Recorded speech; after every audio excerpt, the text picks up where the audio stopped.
আসসালামু আলাইকুম। সামনে আইতেছে কোরবানির ঈদ। তাই কোরবানির ঈদ আর উপলক্ষে তাই দরকার তো একটা গরু। তাই গরু আশেপাশে গ্রামবর্গে বিশ্রাইলাম, তাই তেমন টাকার সংখ্যাও মেলে না, আবার যেমন চাই তেমনও মেলে না। তাই ছুটে গেলাম আমাদের পার্শ্ববর্তী গ্রামে। সেই জায়গা হাট মেলছে। হাটের মধ্যে যাই দেখি যে এত পরিমাণে যে গরু, তাই খালি একসের গরু আর গরু। তাই এত গরুর মধ্যে তা আমরা যে টাকা নিয়ে গেছি সবগুলো তো কেনা যায় না। তা আমরা যে টাকা নিয়ে গেছি ওই টাকার মধ্যে তো কিনতে হইবে। তো কেনার মধ্যে পরবর্তীতে দেখলাম যে একটা খাটছে। তাই এটা কোনটা খাটছে, এই যে আপনারা দেখতে আসছিলেন যে লাল গরুটা, ওই লাল গরুটার দাম জিজ্ঞাসি। এই লাল গরুটার দাম কয় কি জানেন? কয় যে 1,80,000 টাকা। তাই আমরা চিন্তা ভাবনা করলাম যে এত তো গরু, এত দাম। তাই আমরা পরে বললাম যে 1,20,000 দেওয়া নেই। তাই সে তখন বললো কি, ভাই আরও বাড়ায় নিতে পারলে আপনারা আইসেন। তখন আমরা এদিক সেদিকে দেখতে থাকলাম। তাই দেখতে দেখতে এক পর্যায়ে বড় গরুর কাছে গেলাম।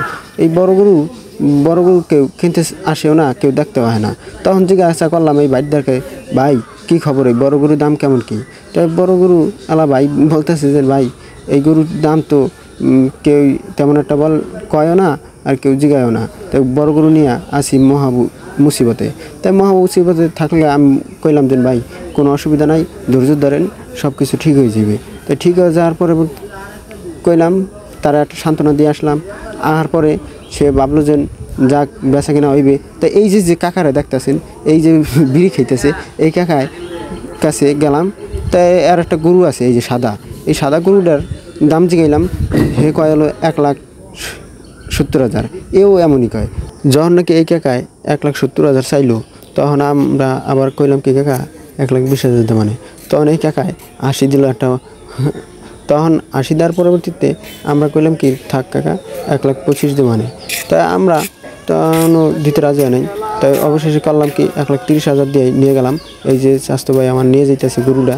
তাই নিয়ে যাওয়ার পরবর্তীতে আহার পথে দুর্ঘটনা একটা ঘটছে। দুর্ঘটনাটা কি, আমরা হাতে খাইছিলাম বাড়ি গরুতে, তাই চুলগে গেছে। তাই বাড়ি আনার পরে এই যে দেখতেছেন যে ছোটো বাচ্চারা কত সুন্দর ঘাস খাওয়াইতেছে, কত সুন্দর আমোদ করতেছে। তাই গরুটা দেখতে শুনতে ভালোই। পরে গরুটারে কইলাম, গরু তুই এরকম করিস কে, তুই শান্ত শিষ্ট থাকবি।